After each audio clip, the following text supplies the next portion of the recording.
Welcome to The Tipping Point. I'm Jimmy Evans, and I've got a great message for you today.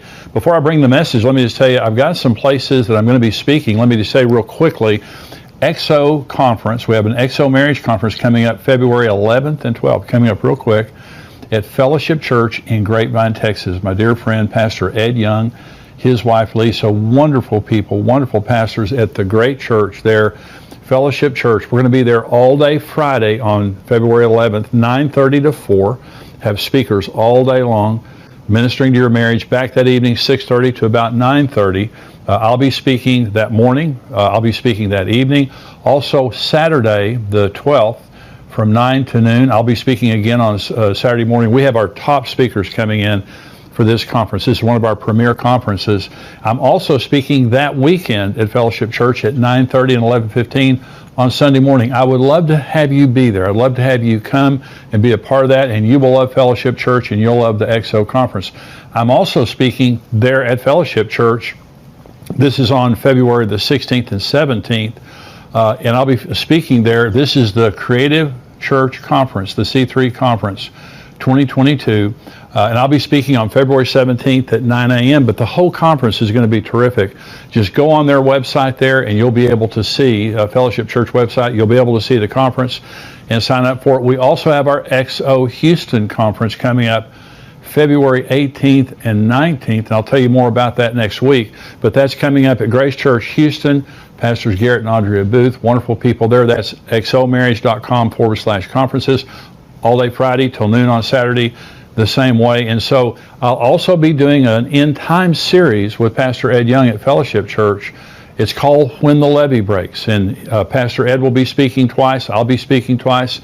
I'm speaking on February 27th and March 13th. And if you haven't heard Pastor Ed Young, he's a phenomenal speaker, and he's going to be speaking on the end times, and I will also for that series. And you can go to fellowshipchurch.com to get more information. But we've got a lot of great things coming up. I hope that you'll be able to be a part of some of those events. Now, the message I have for today is called Overcoming Expectations for 2022 and beyond. When I say overcoming expectations, I mean setting our expectations to overcome the times that we're living in. Okay, and this is critically important because of the severity of the times that we're living in. Depression and suicide and mental health problems are an epidemic, and we know that. And so young people are suffering probably more than any other group of people. And one of the reasons for this is because this is the most prophesied about period of time in human history. You know, about a third of the Bible's prophecy. Most of it relates to the times that we live in because it is going to be the worst period of time in human history. Mark 13, Jesus said, "In those days there will be tribulation, such as not been since the beginning of creation, which God created until this time, nor shall ever be, nor ever shall be. And unless the Lord had shortened those days, no flesh would be saved. But for the elect's sake, whom he chose, he shortened the days." And that's talking about the tribulation period of time when about 3/4 of the earth's population dies. And Jesus said they'd all died if God hadn't shortened the days. So this is going to be the most severe time in human history. Now, as believers, we're going up in the rapture. We're not going to be here for the tribulation. But listen to what Jesus said in Luke chapter 21. "There will be signs in the sun, moon, and the stars, and on the earth distress of nations with perplexity, the sea and the waves roaring. Men's hearts failing them from fear and the expectation of those things which are coming on the earth, for the powers of the heavens will be shaken." Powers of the heavens will be shaken. That's talking about demonic powers. There's going to be a demonic war that's going on. But Jesus said, men's hearts failing them from fear. The word is phobos in the Greek. It means terror. It means fear. It means terror. It says literally, men's hearts failing them. And this is what we're seeing. We're seeing the depression, the mental health problems, the demonic attacks. This is a time that we need to be in Jesus, that we need to have the full armor of God on. I want you to know that Jesus gave us all authority over the power of the devil, that we can overcome him at any point in time, but we have to be equipped. We have to know the battle that we're fighting and understand this isn't just an issue of the world and the nations and the weather and those things. It's an issue of demonic powers being shaken. There's a demonic battle that's going on. And so the way that we think in these days is critically important. Let me say it this way. Wrong expectations in these days can be fatal. Jesus said, men's hearts failing them from fear and the expectation of the things that are coming in the world. But see, the beauty of Bible prophecy is it tells us what's about to happen. So it's encouraging. When you hear Bible prophecy properly taught, it's going to encourage you. It's going to leave you encouraged. Now, we're all sobered by the days that we're living in, but the times that we're living in are contextualized by end times prophecy. And Jesus said, when you see these things begin to happen, hey, look up. Lift up your head, your redemption draws near. So we're not getting depressed because of the end times. We're getting encouraged because the signs of the times that we're looking at, they show us some very, very specific things. So here's the twofold importance of end time prophecy in our day. And the first is prophecy protects our expectations from fear and doomsday predictions. There's doomsday people out there right and left telling us that COVID, the worst of COVID is coming. I read in the news this morning there's a new strain of SARS virus that's supposed to be more contagious and more deadly and all that kind of stuff. I just got over the Omicron version of COVID and it wasn't that bad. But they were saying when it was in Africa on its way to America, this was going to wipe everybody out and it's the worst thing ever happened, all that stuff. So if you listen to the doomsdayers, you're just going to get depressed. It can be overwhelming. I mean, it can literally be overwhelming. People are committing suicide because of the expectation of the things that are coming, and they're just overwhelmed with COVID. They're overwhelmed with the economy. They're overwhelmed with the things that are happening in the world, the violence, all the wars and rumors of wars that are going on. So let's set our expectations. Okay, let's just in case you haven't just really thought about it, I want you to set your expectations for 2022. Okay, so I want you to set your expectations related to the economy. The economy, the stock market is doing some really crazy stuff right now, and I think it dropped 1,000 points last week in one day, which was the largest drop that it had this earlier in the year, I believe, in history. And so here's what Jesus said about the economy. Again, this is so comforting that Jesus told us these things, as it was in the days of Noah. So it will be also in the days of the Son of Man. They ate, they drank, they married wives, they were given in marriage, until the day that Noah entered the ark and the flood came and destroyed them all. Likewise, also as it was in the days of Lot. They ate, they drank, they bought, they sold, they planted, they built. But on the day that Lot went out of Sodom and Gomorrah, it rained fire and brimstone from heaven to destroy them all. Even so will it be in the day when the Son of Man is revealed. Now, this can't be at the end of the tribulation, okay? Because the earth is a smoldering ruin. 3/4 of the earth's population is dead. No one's buying, no one's selling, no one's marrying, no one's planning a building. It's the end of the world. And so this is a time when Jesus is revealed to the church. This is a period of time when the rapture happens and it's business as usual. There is an economy. So will there be ups and downs in the economy? Yes, but I'm just saying, all the financial doomsdayers and stuff out there, don't listen to them. Jesus Christ told you there's going to be buying and selling. There's going to be an economy. There's going to be planning and building and marrying and giving in marriage. And so those things relate to hope. There's hope for the future. You think there's going to be a future. In other words, in the days of Noah, they thought Noah was a nut and the world would never end. In the days of Lot, they thought that Lot was a nut and that the world would never end. But there was an end. And that God came and took the righteous out, and then he judged the unrighteous. Now listen, for the unrighteous, there won't be an economy. For part of the tribulation, there's going to be an economy. We know the Antichrist is going to rule the world through the mark of the beast and all that kind of stuff. That's during the tribulation. We're not here.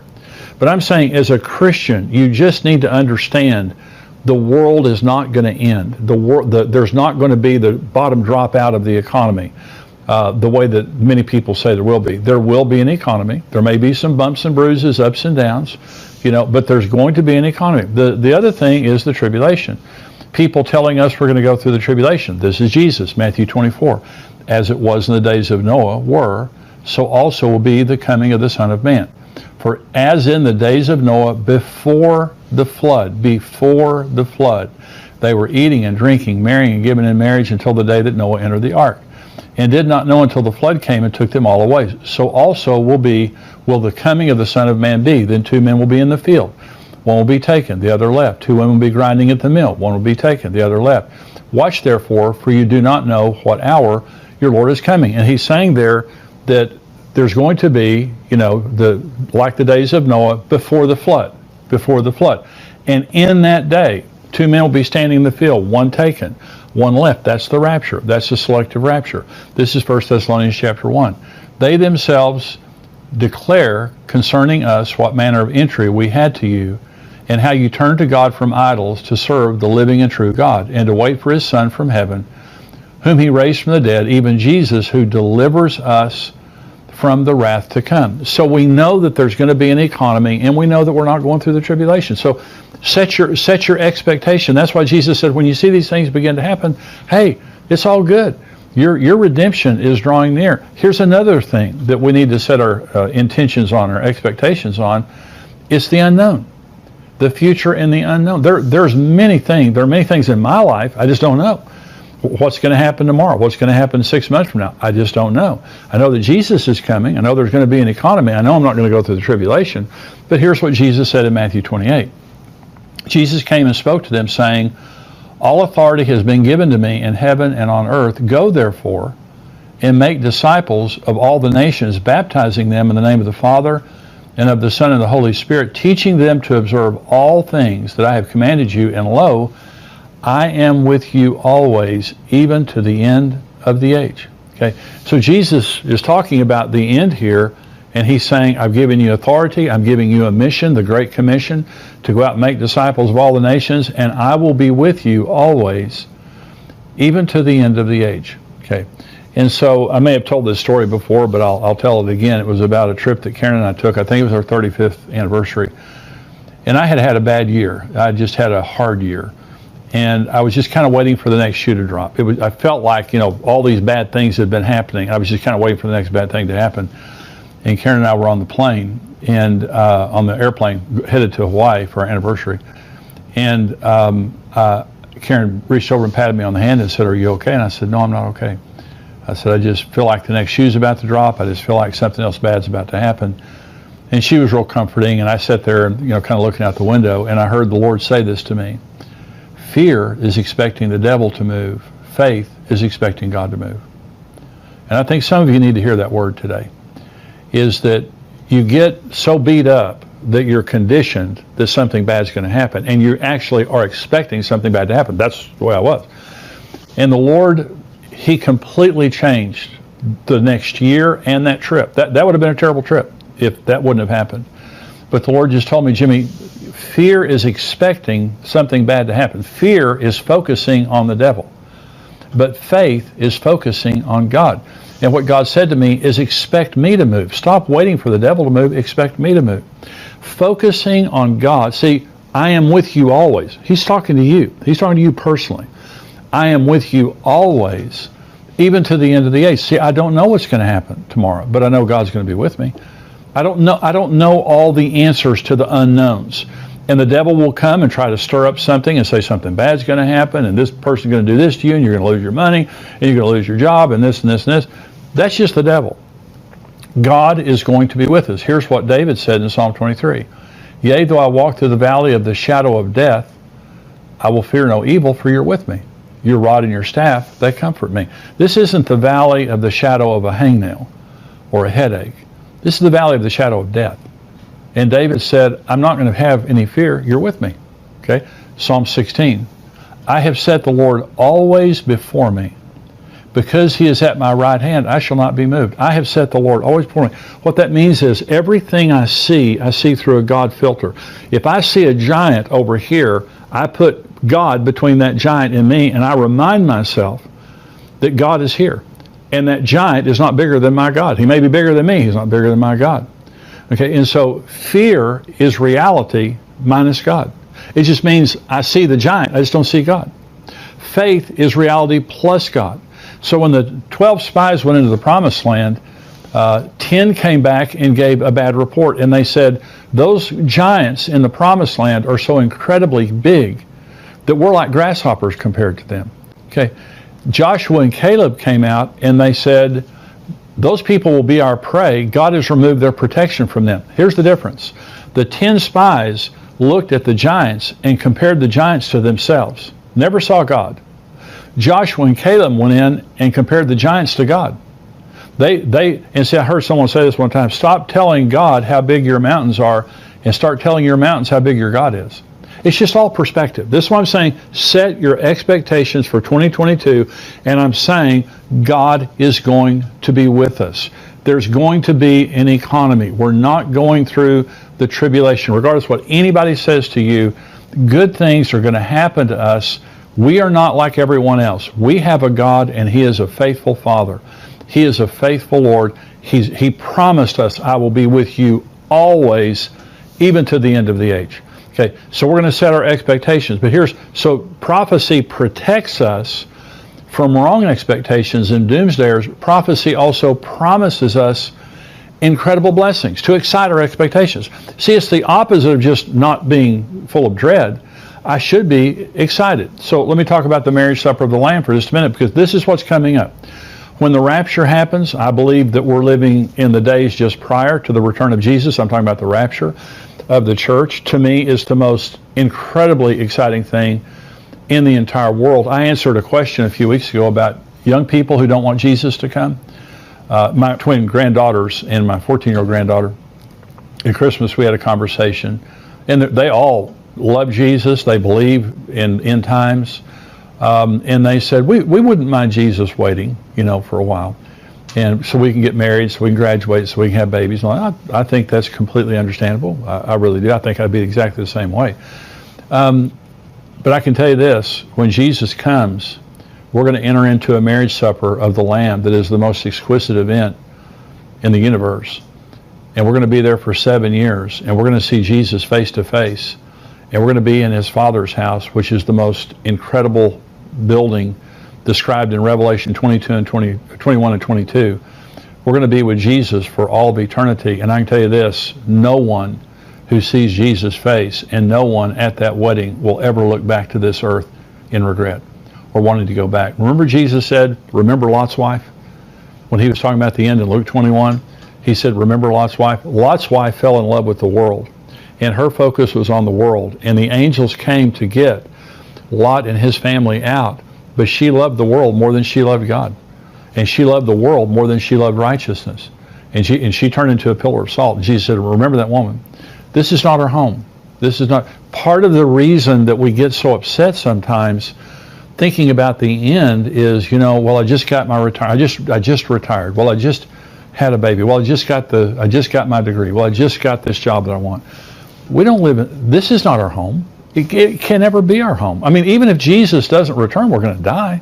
I mean, mortality rate's 100%. Everybody's going to die if Jesus tarries. This is just a very temporary place for us. That's our home. And it's incredible. What Jesus describes is incredible. This is John 14, where Jesus is talking to the disciples about marrying them and us. He says, let not your heart be troubled. You believe in God, believe also in me. In my Father's house are many mansions. If it were not so, I would have told you. I go to prepare a place for you. And if I go to prepare a place for you, I will come again and receive you to myself, that where I am, there you may be also. And where I go, you know, and the way you know. Thomas said to him, Lord, we do not know where you are going, and how can we know the way? Jesus said to him, I am the way, the truth, and the life. No one comes to the Father but through me. Now, to the Western mind, when Jesus is talking about in my Father's house are many mansions, to the Western mind, that's just, well, what are you talking about? But to the Jewish mind, they knew exactly what he was talking about. The disciples knew exactly. He's explaining a wedding. And so Jesus said, in my Father's house are many mansions. I go to prepare a place for you. See, in a Jewish wedding, the groom left his father's house with a bride price. And he came to the bride's house and he paid the price for the bride to her parents. And he sat down with a glass of wine with the bride and her parents. They had a glass of wine. This is when they were legally betrothed. They didn't consummate it for about a year, but they were legally betrothed at that point. And the groom would say to the bride, I won't drink of this glass again, this cup again, until I drink it with you in my Father's house. That's what Jesus said to the disciples at the Last Supper. Then the groom went back to his father's house and built a huppah, a place for his bride. And his father had to inspect it. It was typically about a year later. And his father would say, the groom would say, Father, is it time? And the father would say, it's not time. Father, is it time? It's not time. Then he would finally say, Father, is it time? The father would say, it's time. Go get your bride. So the groom and his party would come down the street, typically around midnight, blowing trumpets and yelling, the voice of an archangel, the trumpet of God, is what 1 Thessalonians 4 says. And they would come down the street. The bride wore her wedding gown to bed. The attendants of the bride wore their wedding clothes to bed. She had to be ready immediately. Okay, this is why Jesus said, "Watch therefore. You don't know what hour he's coming." So she had to be ready. So when he came down the street yelling and everything, she had to get up and get herself ready in just a matter of minutes. And then he took her back to the Father's house. Okay. Now, by the way, the bride's price that Jesus paid for us was his life. And he told the disciples, "I'm going to my Father's house to prepare a place for you. And I'm going to go and I'm going to return." This is the promise of Jesus, that he's going to return. And he said, "I'm going to return and I'm going to take you to myself. I'm going to receive you to myself." That's a very important word. That where I am, you may be also. Listen, Jesus said, 2 men taken. In that day, there will be 2 men standing in a field, one taken, one left. Then John 14, he says, "I'm going to receive you to myself." That's the word paralambano. In both cases, the word taken is the word paralambano. The word receive in John 14 is paralambano. This is receiving us unto himself to be married to him for all of eternity. And I'm saying to you that is the bride. We are the bride of Jesus Christ. That's who you really are. You're not a plumber. You're not a stay-at-home mom. You're not a truck driver. You're not a student. That's not who you really are. That's just a temporary identity you have in this earth. You are really and truly the bride of Jesus Christ. That's who you really are.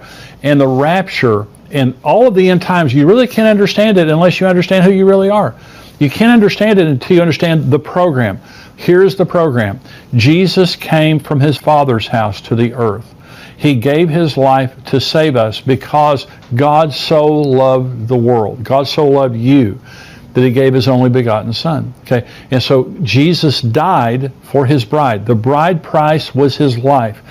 And to show you how precious you are, see, you may not feel that special. You may not feel that important. You may feel like something that you've done has disqualified you from God's love. That's why God loves us based on grace and not the things that we've done. I'm telling you right now that God is madly in love with you. He's madly in love with you enough to give the life of his Son. And he's madly in love with you enough to live with you forever and to make you his wife. Okay. In Revelation 19, it talks about the marriage supper of the Lamb has come and his wife has made herself ready. Today we're his bride, but when Jesus comes and we go to the marriage supper of the Lamb, we become his wife. No more sorrow, no more tears, no more death, no more weakness, no more frailty, no more devil. We have authority. We have perfect bodies. We're at home with Jesus. We have a mansion in the Father's house. Can you imagine? The average Jewish groom would spend about a year building the place for his bride. Jesus has been there for 2,000 years. Can you imagine how exquisite the house that we will have in heaven will be? And I'm just saying to you, we have a lot to look forward to. Set your expectations on God.